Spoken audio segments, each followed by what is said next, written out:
What's up, YouTube? Whoever's listening out there, whoever's paying attention, it don't really matter. That's not really what this is for.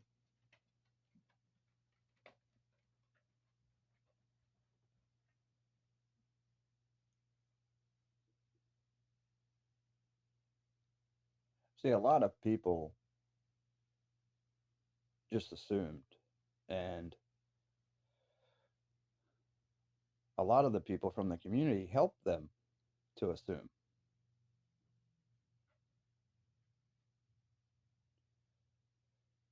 Yeah, you ever known a bunch of kids in adult bodies to be playing parents? You know how they set parents up? Well, sometimes the parents figure it out, sometimes they never do. It's basically the same things these people are doing. Yeah, it's a big team of fucking feminists. That's all it is. Bunch of drug addict fucking females that think they're the boss and they can't even run their own life. Not without the backing of somebody else.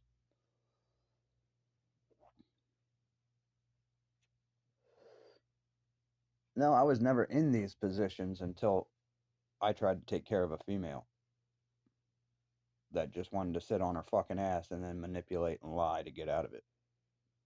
Even though everybody watched what the fuck they did. Yeah, for some reason, females will just ignore the shit that another female does. Act like they never watched it go down.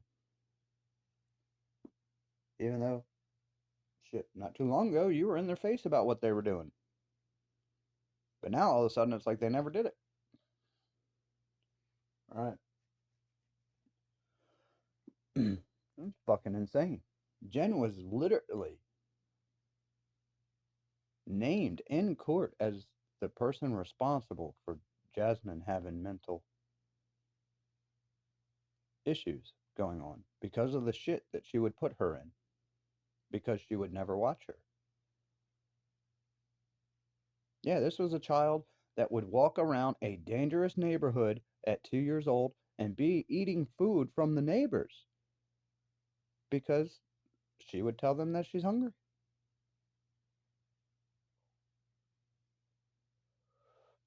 Yeah, my mom would go and pick her up. Jen didn't know that my mom was bringing Jasmine to me because if she did, she would have ran out of state again because she knows I'm going to take her to court and get my custody that she keeps running off every time I get it. Yeah, the mental injury was done by Jen, Sam, Dex, Leslie, Jen's family because they fucking didn't care. They didn't. The only time they acted like they cared is when Jen fed them a story. That's it. And the only person they were ever mad at was me.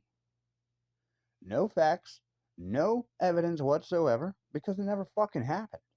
She just ran her mouth and people believed it. Even though these are the same ones that warned me of how much of a fucking liar this girl is. Seriously, the one dude didn't even want to go with us bowling and all that because they didn't like Jen. Yeah, imagine that. The uncle that believes every fucking word this bitch says. Even though he knows she is a pathological liar. That's all she does.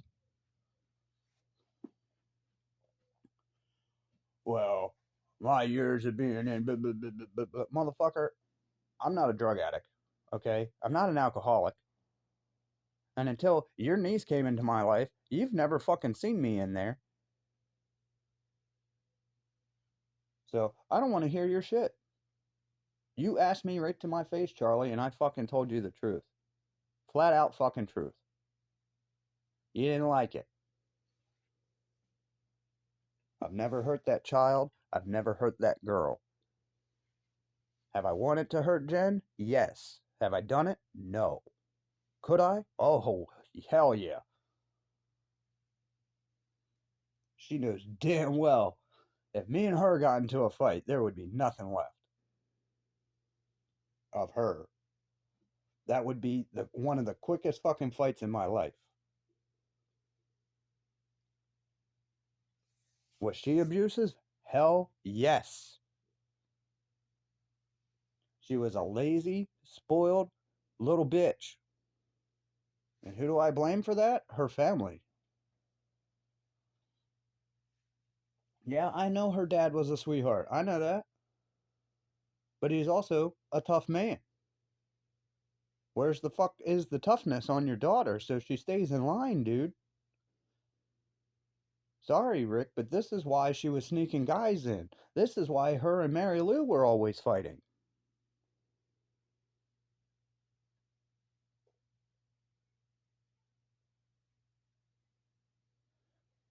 She even tried to use that situation between me and Mary Lou that this bitch started, and Mary Lou just kept going because she was all fucked up. You could see she was messed up on pills. You could see it. This woman was freaking gone. You could just tell. Then her dad tries to get an attitude with me because the one neighbor smelled pot and said that I was smoking in the house. Motherfucker, I wasn't smoking in your house. I wouldn't smoke in your house. I'm just fucking laying there and I've got a blanket up to my, face. And he's like, yeah, you better hide your head. I'm not hiding my fucking head from you. I'm not ashamed of what I do. I smoke weed to correct a fucking problem. That's it. That's what I've always done it for.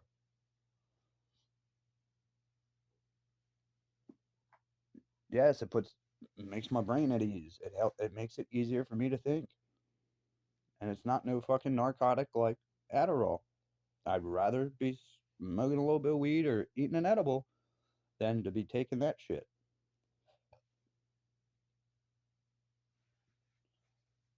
Well, that's common for people that have problems. They don't want to take medication. Shut the fuck up. At 8 years old, when I got jumped and beat up 4 boys, and my mom was sucking in every fucking thing that the school told her, I told her right to her face. She wanted to take me out of state. I said, if there's something wrong with me, don't you think we should get to the bottom of it? I went to a mental home on my own. Yeah, the state wanted me to go because the school was losing their shit. I just beat up 4 boys that have decent families in the community. They're well known. You really think those families are going to be like, well, my boys were bullies and got their asses whooped? No.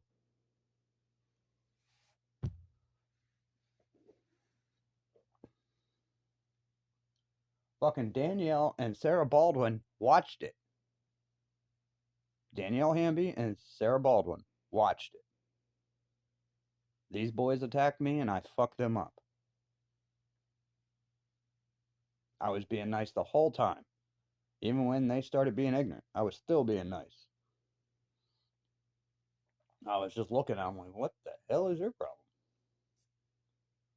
And it was the fact that I was playing with Sarah, Danielle, and the other girls. I think Connie was there too.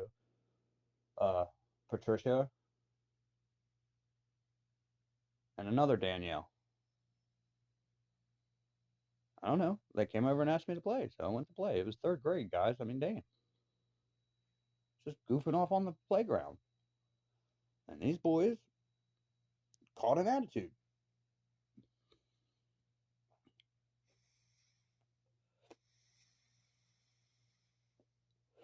Yeah, I still remember it to this day, and I know they do.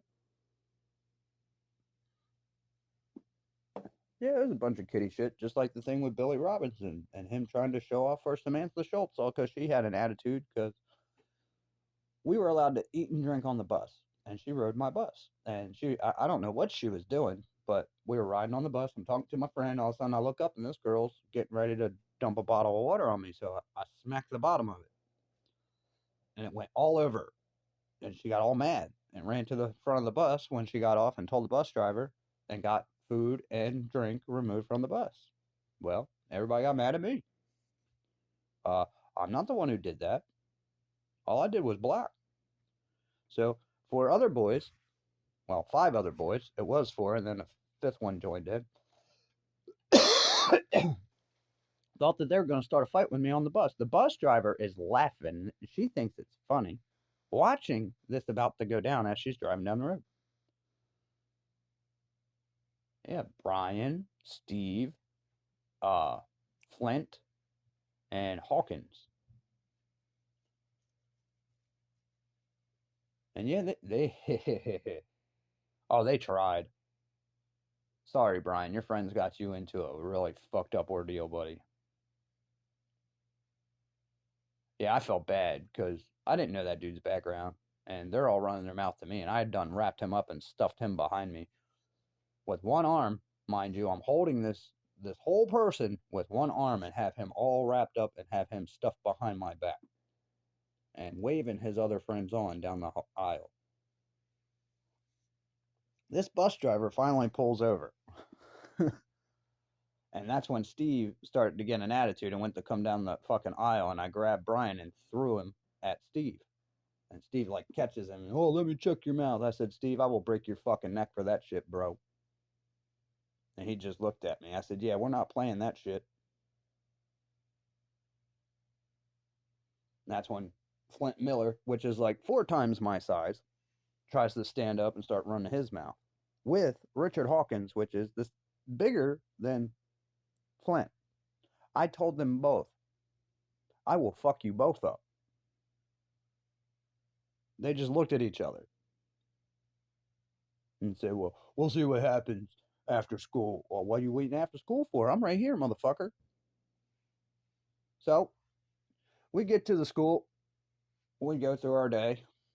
I come out, get on the bus. My sister, for some reason, is running her mouth to her friends walking past our bus, staying in town that day to hang out with friends.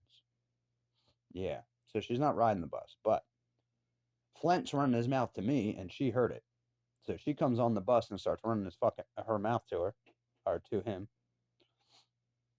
and Hawkins.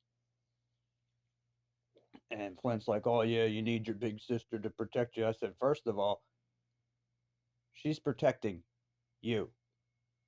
She's not protecting me. She's protecting you. By her beating your ass, that means you ain't going to get the ass whooping I was going to give you.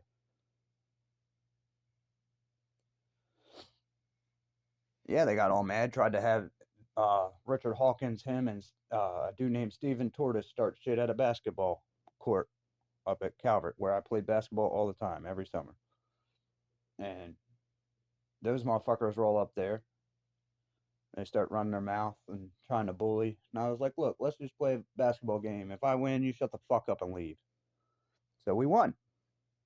And Hawkins and Miller trying to get an attitude because they lost. And I just left, went to get on my bike and said, you boys know the drill. And when I went to leave, started to leave, Flint throws a fucking soda bottle at me. I think it was like a plastic Pepsi bottle or a Mountain Dew bottle. And I put my bike down and I said, look here, fat boy. You want to fight? Get your fucking ass over here. Don't be throwing shit. Let's go. Steven Tortoise is known for fighting and dancing, and he starts smiling.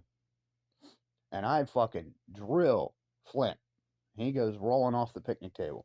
That's when Hawkins stood up and Steven stood up. And I told Steven to his face, I said, you think my sister's a badass? You have no clue what the fuck I'm able to do. I said, I would take your fucking ass and go on somewhere before you get hurt. And he started with that ghetto, man, sucking his teeth and shit, and I decked him. Flat out cold right on the fucking basketball court. Richard's standing there just like a chicken with his head cut off, not knowing what to do. I said, you're next, big boy. Let's go. My buddy Darren was there. My cousin Chris was there. They're all sitting on the ground just laughing because they know what's about to happen.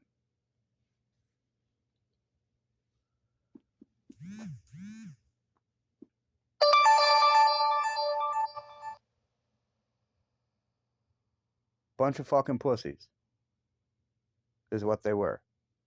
Yeah, a bunch of spoiled kids using their family name to fucking run drugs and act like assholes. But they're the good old boys. Yeah, these are the types of people that Cecil County officials protect. Yeah.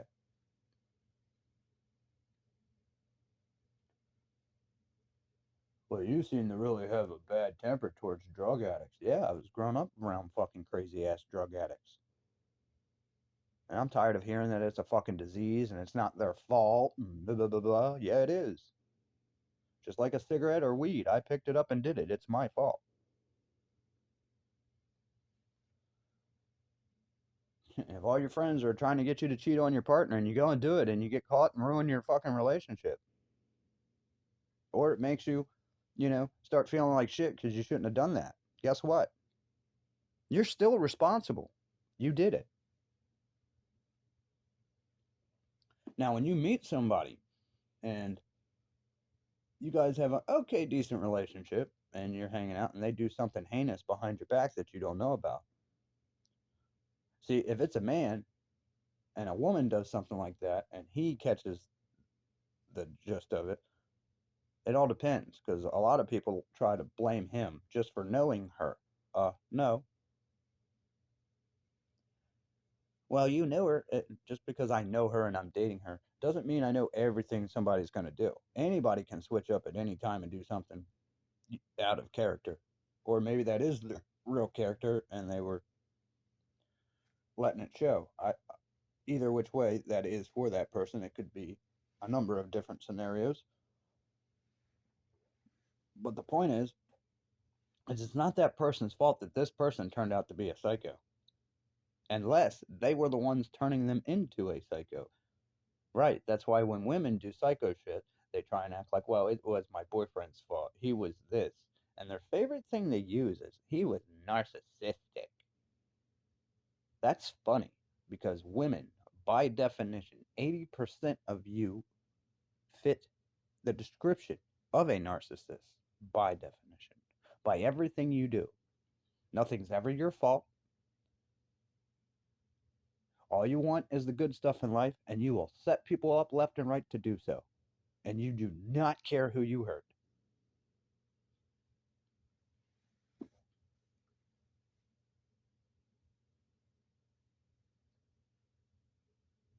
The ladies that truly don't do this is why I consider you a lady, because you don't play these stupid games. But 80% of billions of women is a lot. But it's not like there ain't a large amount of actual people that don't do it. It just means the majority of women are like that. And yes, they will trick you. Of course, that's the name of their game. Their whole goal is to get you to either marry them or have a kid or put DV against you before they get all that. Because if they know you're on to what they're doing or you don't trust giving them a family or a marriage because of certain reasons, this is what they're going to set you up for. Yep, you just spoiled their whole paycheck.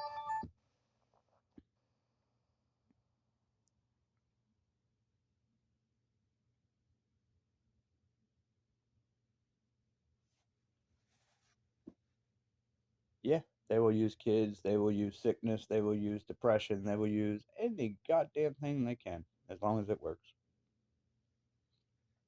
Men will do the same. No, correct yourself. Males that don't know what the fuck they're doing will do that. Real men will not do that. We will work ourselves to death. And even though we're dead tired, we will still do the things that need to be done. That's the same thing as a true lady or mother. We do what needs to be done and we don't blame it on every fucking thing else. We might mention it, but that's not blaming it. That's just explaining what the hell happened. And then that's when people go into, oh, well, you're blaming me. Well, that is where it happened.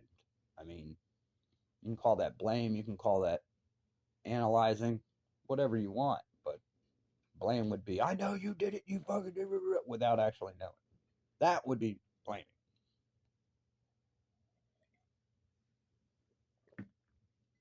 When you sit there and fucking watch somebody do something with their own hands, and they even look at you and notice that you notice everything they're doing, and then lie to your face, yeah, that's straight up disrespect. They are spitting in your face. They're pretty much shoving you and telling you what now. That's what they're doing. And women are fucking spectacular at doing it because they have a whole community that will back them up, even when they're wrong. And what do the simps and F boys say? Oh, you gotta let her feel that she's right even when she's wrong. No, the fuck I don't. I don't know where you all came up with that, but no, not a chance in hell.